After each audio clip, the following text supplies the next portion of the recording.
Bonjour à toutes, bonjour à tous, bienvenue à la rédaction de l'ADN. Aujourd'hui, comme tous les vendredis, de 12h à 12h30, nous proposons de parler d'une tendance que nous avons identifiée avec l'équipe et de partager avec vous sur ce que nous avons pu identifier. Aujourd'hui, il sera question de Clubhouse. Clubhouse, c'est le réseau social dont tout le monde parle et qui est fait justement pour discuter. Donc, en moins d'un an, l'appli a cumulé tous les records.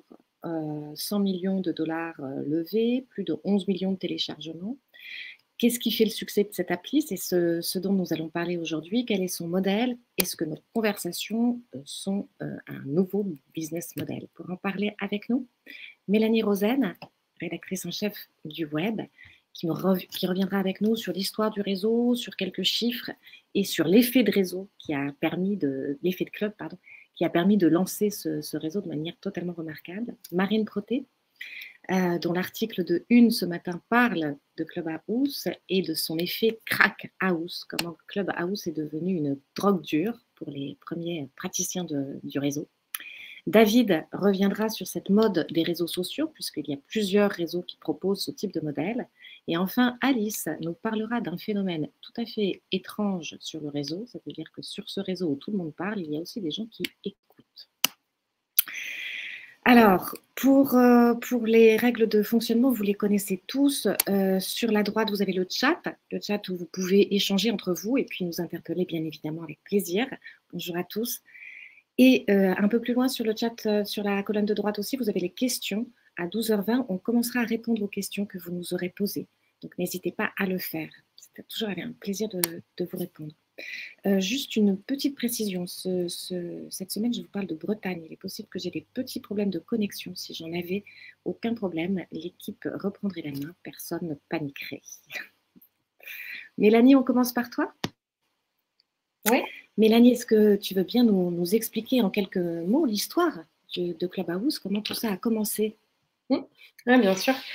Bonjour tout le monde. Donc, comme tu l'as dit, Béatrice, Clubhouse, c'est une application de chat audio qui a été lancée l'année dernière, en avril, par deux Américains qui s'appellent Paul Davison et Rohan Seth, qui sont pas totalement des inconnus dans la Silicon Valley, puisque le premier avait déjà lancé une application sociale qui s'appelait Highlight, et le deuxième était ingénieur chez Google. Donc, ils connaissent bien la culture de la Silicon Valley. Alors au départ, c'était juste une application où on pouvait se connecter et écouter les fondateurs parler et éventuellement échanger un petit peu avec eux. À ce titre, l'investisseur Andrew Chen a écrit un article pour raconter les débuts de Clubhouse et il explique que ça a commencé comme beaucoup d'applications de la Silicon Valley, avec des potes et de la famille, je cite. Puis les premiers bêta-testeurs ont invité plus de monde et c'est à ce moment-là que les rooms se sont multipliés. Donc les rooms, c'est les espaces de discussion sur Clubhouse. On y parle d'à peu près ce qu'on veut, de carrière, de hobby, de culture. Et donc tout ça commence à s'organiser à partir du mois de mai de l'année dernière. Alors, tu as quelques chiffres là-dessus? Ouais. Oui, pardon. Donc en mai, l'application a levé 12 millions de dollars en série A. En décembre, elle revendiquait 600 000 utilisateurs. Aujourd'hui, elle a passé le cap des 10 millions de téléchargements. Côté valorisation, elle est passée de 100 millions de dollars en mai à 1 milliard de dollars, désolé, en janvier 2021. Et ce qu'on constate, c'est que le succès de l'application dépasse le réseau en lui-même, puisqu'on en parle beaucoup ailleurs. VisiBrain nous a donné quelques chiffres à ce sujet. Au total, il y a 8,5 millions de tweets qui ont été partagés depuis le lancement de l'application. Et il y a un boom plutôt récent, puisque 75% de ce volume a été réalisé sur les 30 derniers jours. Oui, donc c'est vraiment un effet qui s'amplifie au niveau de la notoriété. Oui, complètement. Il y a plusieurs facteurs qui expliquent ce succès. Le premier, c'est d'abord l'engouement des VC. Donc, on l'a vu, 100 millions levés en série A, c'est quelque chose qui reste assez inédit. Le deuxième, c'est l'effet de club dont tu parlais au début. Donc, pour accéder au réseau, aujourd'hui encore, il faut une invitation ou alors être validé par la communauté. Je précise aussi que seuls les utilisateurs d'iPhone peuvent télécharger l'application. Donc tout ça, ça crée un écosystème qui est un peu fermé, qui va à l'encontre des principes d'Internet, qui est censé être un espace plutôt ouvert où on peut discuter avec n'importe qui. On en a parlé cette semaine avec le sociologue des réseaux sociaux, Tommaso Venturini. Donc, on va vous mettre le lien dans le chat. C'est pas la première fois qu'un réseau fonctionne ainsi. Hein. Facebook, c'était déjà ça. Il fallait faire partie d'une certaine école pour pouvoir s'inscrire sur le réseau. Et ça crée tout ça une impression de rareté, enfin un effet un peu select, on a envie d'en être. Il y a aussi la présence de stars qui boostent la notoriété de la plateforme. Certains ont pu participer à des rooms avec Elon Musk, excusez-nous du peu. En France, on a Xavier Niel qui a participé à la première room de sa vie lundi dernier sur le réseau. Ce qui se passe, c'est qu'on constate que ça marche tellement que ça commence déjà à créer des business parallèles. Wired a écrit un article sur le sujet. Il y a plusieurs entreprises qui sont citées à l'intérieur. On peut parler de YoYo Club, qui est une sorte d'Eventbrite de Clubhouse et qui permet aux modérateurs de promouvoir leur futur room afin d'augmenter le nombre d'inscrits. Pour l'instant, c'est gratuit, mais l'ambition à terme, c'est de faire payer ce service aux internautes. Et il y a aussi l'exemple d'Irecon qui fait payer 50 $ aux internautes pour utiliser ces outils, qui mesure le nombre de spectateurs dans une room, le temps d'écoute et qui permet d'avoir d'autres insights. Là, l'ambition, ce serait plutôt de se faire racheter par Clubhouse, un peu comme TweetDeck par Twitter à l'époque. Alors, Marine, tu t'es aussi intéressée au sujet de Clubhouse. Tu as même animé toi-même une room pour faire parler les participants sur Clubhouse lui-même. Et qui est-ce qu'on trouve pour l'instant en termes de communauté? On dit qu'elle est c'est beaucoup les gens de la tech qui sont présents sur Clubhouse. Oui, effectivement, c'est beaucoup de fondateurs de start-up, d'investisseurs. Il y a aussi moi j'ai eu beaucoup de professionnels de la communication qui l'utilisent. Donc les discussions en fait sont assez pro pour le moment. On parle de conseils marketing, comment trouver le bon investisseur. Mais il y a aussi d'autres communautés qui commencent à émerger, à se développer. Donc il y a des rooms. Donc les rooms, c'est les espaces dans lesquels on discute sur Clubhouse, qui sont dédiés au véganisme, au féminisme. Sur certaines rooms, on passe de la musique pendant plusieurs heures pour se motiver à travailler. Sur d'autres, il y a des humoristes qui sont amenés à prendre la parole. Donc, il y a vraiment... on commence à avoir une diversité quand même de communautés, même si c'est très business et tech à l'origine. Alors, toutes les personnes avec lesquelles tu as pu échanger témoignent du fait que ça devient complètement addictif, cette affaire-là. Ils adorent y passer du temps et ils y passent un temps de dingue. Ce matin, tu as parle d'une personne qui dit y passer 11 heures et avoir passé 14 heures le week-end dernier. Enfin bon, c'est des taux de connexion et d'engagement complètement fous. Ouais, c'est vrai que c'est assez impressionnant. Enfin, souvent, l'adjectif qui revient le plus souvent quand les gens, les premiers utilisateurs parlent de Clubhouse, ils disent que c'est chronophage. Ils racontent effectivement, ils passaient 10 heures par jour, des rooms qui vont durer de 11 heures à 19 heures. Alors, bon, il y a plusieurs...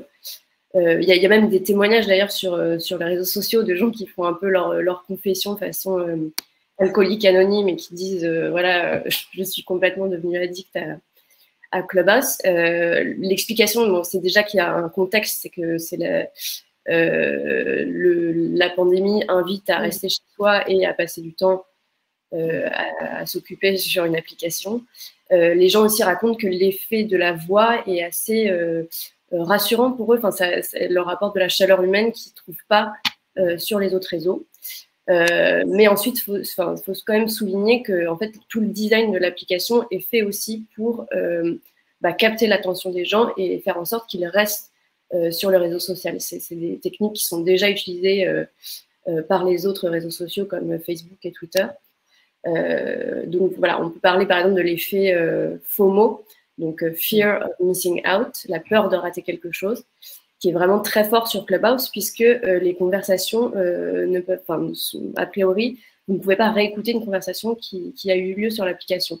Donc ça invite les utilisateurs à s'y connecter régulièrement et à rester dans une room en espérant dégoter une information intéressante. En plus de ça, l'appli envoie énormément de notifications. Contrairement aux autres réseaux sociaux, c'est encore difficile de les paramétrer pour choisir celles qui nous intéressent. Et voilà. Et le deuxième effet sur lequel joue beaucoup Clubhouse, c'est le côté validation sociale. On retrouve aussi sur les autres réseaux sociaux via, par exemple, le nombre de likes sur une photo sur Instagram. Mais sur Clubhouse, ça va être un peu différent. On voit ce côté-là dans la hiérarchie sociale qu'il y a dans les rooms. Donc c'est assez intéressant en fait de remarquer que dans chaque room, donc la première chose que vous voyez, donc le premier niveau, c'est les gens qui sont sur scène et qui sont en train de parler. Le deuxième niveau, c'est l'audience qui est suivie par les gens qui sont sur scène. Donc c'est une sorte de premier rang un peu VIP.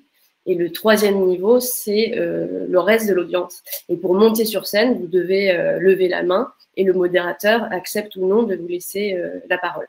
Donc voilà, les gens que j'ai eus parlent un petit peu de quand ils sont sur scène, pour eux, c'est un moment privilégié.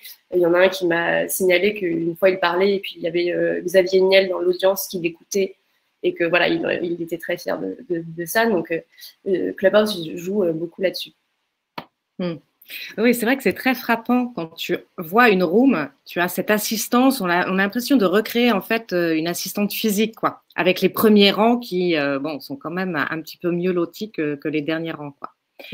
L'effet addictif, il y avait cette histoire de notification qu'on a du mal effectivement à déparamétrer, qui fait que effectivement tu es tout le temps sollicité, non seulement à rester dans ta room, mais en plus à aller voir ce qui se passe dans les autres rooms, quoi. Donc la captologie dont on avait beaucoup parlé sur les autres réseaux, cette façon de capter l'attention et de garder l'attention des utilisateurs, ça va marcher a priori sur Clubhouse, sur la version vocale. Pour l'instant, pas de modèle économique. Non, c'est ça. Alors ça, c'est toujours un peu une question. Donc, comme Mélanie l'a souligné, ils ont levé énormément de fonds et pourtant, pour le moment, Clubhouse ne gagne pas d'argent. Alors, on peut s'interroger et les fondateurs ont dit qu'a priori, ce ne sera pas la publicité comme sur les autres réseaux sociaux. Ils veulent, mais ils veulent faire une sorte de payer les modérateurs, enfin de demander aux auditeurs de payer les modérateurs et eux prendre une commission en fait sur cette transaction. Mais c'est assez flou pour le moment, donc on n'a pas beaucoup d'informations là-dessus. En tout cas, oui, il n'y a pas de modèle. Dans les questions, Bernadette nous demande de montrer sur l'un de nos téléphones à quoi ça ressemble. Parce que c'est vrai que pour quelqu'un qui n'est jamais allé sur Clubhouse et pour ceux qui ne sont pas sur iPhone, ils ne peuvent réellement pas aller sur Clubhouse. C'est pas évident de se figurer les choses. Est-ce que quelqu'un, Mélanie, peut-être te mettre sur le réseau et comme ça on montre à l'écran à quoi ça ressemble? Alors, je veux bien essayer. Je ne suis pas sûre que ça marche et qu'on voit. Non, ouais, on va rien voir en fait. Non, on va rien voir. Je vais essayer de trouver un lien avec une photo sur. D'accord, super. David, de ton côté, tu avais un peu regardé ce qui se passait du côté de ces réseaux sociaux vocaux qui sont quand même la grande mode de cette année 2021. Il y a d'autres options que Clubhouse. Il n'y a pas que Clubhouse dans la catégorie. Est-ce que tu peux nous parler des autres? Effectivement, donc c'est pas le seul réseau social vocal du marché, et même si c'est celui qui provoque le plus de hype, il faut se rappeler qu'il y a de la concurrence qui est derrière. Donc du côté des petits frères, comme on peut les appeler, on a notamment Shalk, qui est aussi une application iOS qui propose les mêmes fonctionnalités que Clubhouse, mais lui, il est plutôt destiné à un public voulant organiser des chatrooms avec leurs proches. Dans le même genre, on a aussi Rodeo, donc qui est une application qui permettrait d'élargir ses cercles amicaux en discutant non seulement avec ses copains, mais aussi avec les copains de ses copains. Donc là, c'est plus vraiment pour un usage, on va dire, plus domestique et plus proche. On a aussi un autre concurrent qui s'appelle Cappuccino. Alors, j'aime bien les petits noms comme ça de boîtes, c'est toujours un peu marrant. Alors lui, c'est moins dans la conversation et c'est plus une sorte de plateforme permettant de faire du mini-podcast personnel qu'on va diffuser auprès de ses amis, auprès de son audience. Voilà, moi, j'imagine très bien raconter ma vie à mes amis dans un podcast. Ensuite, on a Spoon. Alors là, c'est plus une sorte de radio qui va mélanger à la fois des émissions live et des podcasts qui vont être diffusés, mais qui auront été enregistrés au préalable. Et on peut aussi citer, plus dans la sphère professionnelle, deux applis que j'ai repérées, donc qui s'appellent Virtual Watercooler et Yak. Et alors eux, on pourrait plus les comparer à des espèces de Slack vocaux. Donc c'est plus dédié au monde de l'entreprise. Et voilà, comme ça l'indique, c'est une sorte de Slack, mais dans lequel on parle au lieu de taper ses textes. Donc ça, c'est pour les petits frères. On a aussi évidemment les gros réseaux sociaux historiques qui regardent Clubhouse avec envie. En première ligne, on a Twitter, qui qui est en train de bêta-tester Spaces. Donc c'est un service qui est déployé là auprès de 3000 personnes à peu près. Donc pour l'instant, c'est vraiment très peu, mais qui permettrait voilà, de faire à peu près les mêmes fonctionnalités que Clubhouse. Et Facebook qui a annoncé le lancement, alors là, on est au tout début d'un projet qui s'appelle Fireside, et qui devrait aussi inclure ces fonctionnalités. Bon, comme d'habitude, dès qu'il y a quelque chose qui fonctionne, les gros réseaux sociaux tentent de l'intégrer. Donc, la question qu'on peut se poser, c'est est-ce que que va faire Clubhouse en fait devant toute cette concurrence? Soit elle va continuer à maintenir une croissance lente finalement, avec peu d'invitations et se placer, on va dire, sur un marché qui serait professionnel, avec une grosse synergie qu'on voit déjà avec LinkedIn par exemple. Et donc garder ce côté un peu privilégié, club, etc. Soit elle ouvre les vannes et accepte beaucoup plus de monde, mais à ce moment-là, elle risque aussi de perdre ce côté un peu voilà, privilégié. Et on ne sait pas trop comment ça pourrait se passer. Donc, elle est un peu voilà, alors, elle a croisé des chemins. Alors, on a repéré un article de la sociologue américaine Zeynep Tufekci qui parlait de cette bascule en fait de Clubhouse et de ces réseaux sociaux vocaux. Elle dit en fait c'est une bascule assez dingue sur Internet, puisque Internet a toujours été plutôt le domaine de l'écrit. C'est ça, effectivement. En fait, ce qui se passe, c'est que on a une espèce de résurgence d'une guerre, peut-être une guerre ancienne qui s'est menée entre l'oralité et l'écrit. Il faut se dire que, on va dire, ces dernières années, le côté conversationnel du web est vraiment très en train de prendre vraiment de l'importance. On peut le repérer notamment, par exemple, sur Twitch. Sur Twitch, on peut regarder une vidéo en replay et c'est très bien, on n'a rien raté. Mais quand on est là en direct, sur une session Twitch et qu'on peut dialoguer avec la personne, participer au chat, etc., ça rajoute, on voit tout de suite que ça rajoute quelque chose qu'on ne peut pas avoir juste en regardant une vidéo ou un replay.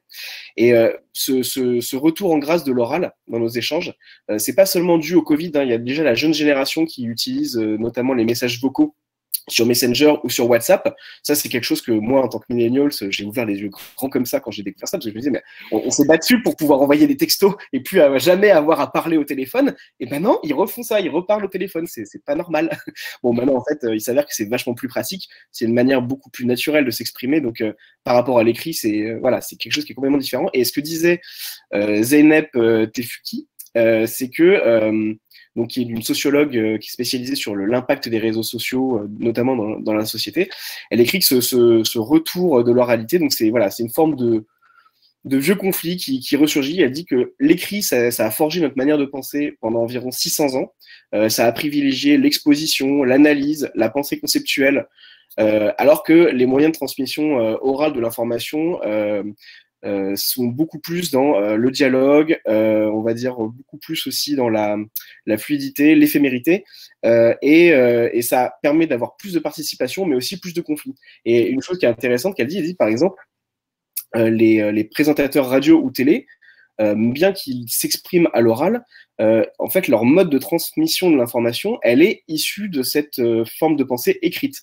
Alors qu'à l'inverse, Twitter, qui est un réseau social sur lequel on écrit, hein, qui est issu du blogging, lui, en fait, il est beaucoup plus imprégné par cette psychodynamique orale, parce qu'il a permis la mise en place d'une vraie conversation. Alors certes, parfois un peu toxique, mais une vraie conversation quand même sur les réseaux. Et donc, voilà, ce vieux conflit est en train d'arriver sur le web, et on va voir ce que ça va donner. Oui, Nicolas a partagé le lien sur l'article de Zeynep que je vous invite à lire, parce qu'il est très, très intéressant. Alice, pour conclure, on parle beaucoup de l'interactivité, du fait qu'on peut parler sur Clubhouse, c'est même l'objet du truc, et pourtant, on voit des gens qui sont là pour se taire, et très clairement, qui ne veulent pas parler. Raconte-nous ça. Ouais, exactement. Donc, c'est toujours marrant. Enfin, à chaque usage, un peu son contre-usage ou son usage détourné. Sur Clubhouse, c'est arrivé assez vite. On voit beaucoup de ce qu'on appelle les silent rooms. Donc, tout est dans le nom, en fait. C'est des rooms où il n'y a pas de speaker, il n'y a pas de sujet, juste il n'y a pas de conversation. En fait, elles sont utilisées ça fait des clubs dans le club, quoi. Il y a des thèmes, par exemple, encore ce matin, je voyais une silent room française sur la politique. Et en fait, elles sont utilisées vraiment pour le réseautage. Donc, en fait, c'est une façon de se reconnaître entre soi, d'y aller pour dire, bon, bah voilà, moi, je voudrais faire partie je fais partie de cet écosystème, vous pouvez me reconnaître, vous pouvez me suivre. Et en fait, ça fait vraiment c'est utilisé en fait comme LinkedIn, mais avec des bios à la Tinder. Parce que donc, du coup, ça montre l'importance des bios sur Clubhouse. Ça a déjà été un sujet de blague. Enfin, Mélanie avait repéré un générateur de bio Clubhouse qui était assez rigolo. Mais en fait, c'est ça.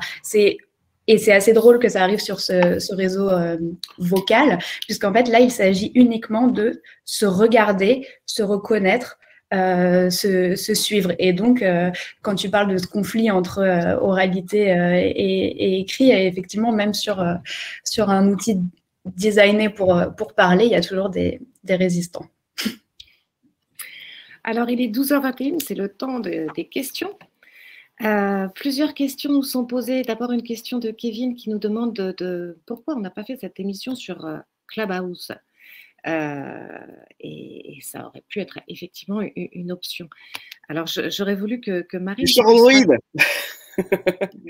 D'abord, ça aurait été très segmentant puisqu'on ne peut pas capter les gens qui n'ont pas de iPhone. Et Marine, peut-être que tu peux dire 2 mots de l'expérimentation que tu as fait. Enfin, tu étais la première à le faire chez nous, en tout cas, de faire des interviews sur Clubhouse. Oui, c'est ça. En fait, pour mon sujet donc, de une aujourd'hui qui est sur Clubhouse, j'ai voulu recueillir des témoignages en allant du coup sur l'application. Et donc, j'ai organisé une room de 45 minutes. Ça n'a pas duré 14 heures comme certaines. Et voilà, où je demandais un peu aux gens de me donner leur premier retour d'expérience. Alors, c'est vrai que c'était intéressant à faire, mais on se rend compte qu'en fait, il faut quand même… avoir une certaine formation de la modération parce que c'est pas forcément inné et que ça demande parfois d'être un peu directif pour les gens qui vont parler beaucoup et pas laisser la parole aux autres. Donc, c'est vrai que c'est un travail intéressant, mais je pense qu'il faut… et d'ailleurs, ceux que j'ai eu ensuite qui m'ont dit qu'il fallait… voilà, ils m'ont donné quelques conseils, par exemple comme indiquer l'heure de début et de fin d'une room, pour éviter que ça dure des heures. Essayer de ne pas faire monter trop de gens sur la scène pour pas que justement aussi la conversation dévie. Et puis rappeler régulièrement le sujet de la discussion parce que c'est vrai qu'on peut vite se tourner à parler de complètement autre chose. Voilà. Et quand on anime une room, on peut couper la parole et ne pas arrêter quelqu'un qui parlerait trop, par exemple. Oui, on peut couper le micro de quelqu'un, je crois. Oui. Ouais, on peut aussi bannir les gens qui, effectivement, monopoliseraient trop la parole. Mais ça, c'est vraiment des cas extrêmes. Jean-Philippe, une question intéressante sur l'anonymat. Confirmez-vous qu'on ne peut pas utiliser de fausses identités ou être masqué sur Clubhouse? Alors, je pense qu'on doit pouvoir tricher puisqu'on a vu apparaître des Jack Ma. Qui est-ce qui veut prendre cette question? Oui, je pense qu'on peut tous le constater qu'il y a effectivement des gens qui n'utilisent pas leur vrai nom. J'ai dans mes abonnés quelqu'un qui s'appelle Claquette Chaussette, donc je ne pense pas que ce soit sa vraie identité. Et il y a effectivement pas mal de faux comptes qui reprennent il y a un faux Jack Ma, un faux Elon Musk, qui reprennent l'identité de personnalités connues. Donc non, c'est vrai que l'application, par contre, incite à utiliser sa vraie identité. Il y a un petit message, je crois, quand on s'inscrit en disant sur Clubhouse, les gens utilisent leur vraie identité, mais il y a des gens qui ne suivent pas la consigne. Oui, parce qu'il faut que ce soit lié à notre numéro de téléphone. Enfin, c'est là-dessus qu'on reçoit l'invitation, si on est invité. Il faut absolument se connecter avec le téléphone qui a le numéro sur lequel on a reçu l'invitation. Deux de nos auditeurs, Céline et Kevin, nous demandent quel usage peuvent faire ou ont déjà fait les marques de Clubhouse. Est-ce qu'on a identifié des initiatives, des marques qui ont pris la parole, qui ont écouté? Alors, ce que disaient et Alice et Marine, c'est qu'en fait, il y a beaucoup de dirigeants d'entreprises qui prennent la parole. Donc, pour les marques, c'est aussi un bon moyen de mettre en avant différentes personnalités. Et ce que je lisais récemment, c'est aussi que ça pouvait être un bon canal d'activation pour faire des stratégies d'influence. Parler aux influenceurs de manière complètement ouverte, c'est peut-être plus facile avec la voix, je veux dire, qu'en posant des questions sur Instagram ou d'autres réseaux. Et j'ai participé à une room il y a assez peu de temps avec 2 influenceuses qui, du coup, avec qui on pouvait discuter. Et il y en a une en l'occurrence qui bosse pour une marque de cosmétiques assez connue. Donc je pense que ça va être aussi un moyen de créer des stratégies comme ça. Par contre, moi personnellement, j'ai pas identifié de gros événements ou de grosses prises de parole ou d'annonces de marque. Mais j'imagine que pour des conférences de presse ou des lancements de produits, ça pourrait tout à fait être envisagé. Mais je ne sais plus sur quel article, je ne sais même plus si c'était chez nous ou ailleurs, mais il y avait des personnes qui racontaient que dans leurs échanges et dans leur room, ils s'étaient mis à parler avec des concurrents à eux. Et que du coup, ça provoquait des espèces d'échanges complètement inattendus et totalement impossibles dans la vraie vie.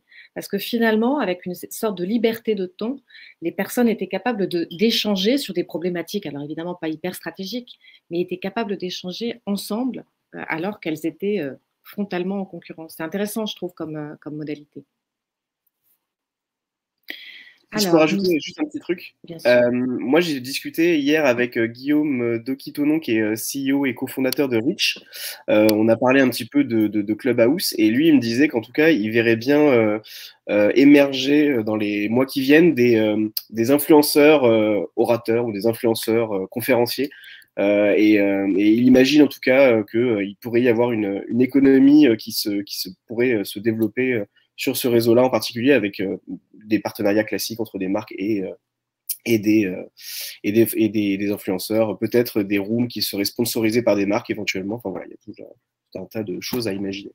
Mais il y a des marques qui sont quand même très présentes, comme Feed, par exemple, la start-up qui fait des boissons, enfin des repas en poudre et autres, et qui est devenue, ils animent 5 rooms à différents créneaux qui ne sont pas forcément liés au sujet de film, mais parfois oui. Et ils ont rajouté même une petite bannière sur leur photo de profil pour indiquer qu'ils viennent de chez Feed. Donc on voit quand même des marques qui commencent à faire des expérimentations. Oui, puis très clairement, et on va pas mal écrire là-dessus cette année, quoi. C'est vraiment ce marketing de la conversation qui, de toute façon, porterait les marques à être présentes à titre presque individuel sur le réseau, et à être dans cette dynamique de conversation et d'entretien de la conversation avec leur public, quoi. Donc, Clubhouse, dans ce sens-là, s'inscrit vraiment dans des dynamiques très, très actuelles. Eric nous demande s'il y a un risque de chute après les phases de confinement, quand le besoin sera moins fort. Est-ce qu'on a des choses à dire là-dessus? C'est vrai que moi, les utilisateurs que j'ai eus, ils ont, pour beaucoup, le fait d'être en télétravail joue beaucoup au fait qu'ils peuvent écouter Clubhouse. Alors parfois, ça les empêche de travailler. Ils m'ont dit quand même qu'ils avaient quelques jours de retard sur leur travail. Mais donc, c'est possible que l'effet s'essouffle après la pandémie. Mais bon, voilà, c'est difficile à statuer. Bernadette, est-ce que le succès de Clubhouse signale une saturation de la communication par l'image? Alors, on en a un petit peu parlé avec Tommaso Venturini. Je vous remets le lien de l'article. Lui, il n'identifiait pas forcément une saturation de la communication par l'image, mais une saturation du bruit en général qui avait été permis par la liberté d'expression sur les réseaux sociaux, en expliquant qu'en fait, les grands patrons de ces plateformes ont toujours dit c'est un endroit où tout le monde peut parler, tout le monde peut partager ses opinions, etc. Ce qui fait qu'on a complètement oublié l'autre versant de la communication qui est l'écoute, et que donc, créer comme ça des espèces de communautés fermées pouvait être une protection du bruit un peu ambiant, en sélectionnant vraiment les sujets auxquels on veut s'intéresser. Parce que sur Clubhouse, par exemple, on ne peut pas aller dans 4 rooms en même temps. Il faut choisir le sujet de discussion auquel on veut participer. Et comme l'expliquait Marine, après, il n'y a pas de replay. Donc, une fois qu'on est dans une room, on se concentre et on n'a accès qu'à ce contenu pendant une période donnée. Alors, il est 12h30. Malheureusement, il est temps de nous séparer. Je signale à Muriel qui demande des choses au sujet de la confidentialité des données.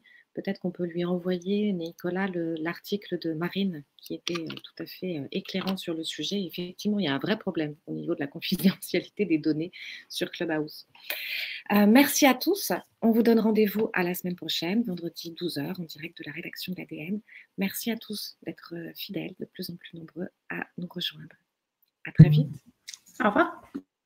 Au revoir. Bye.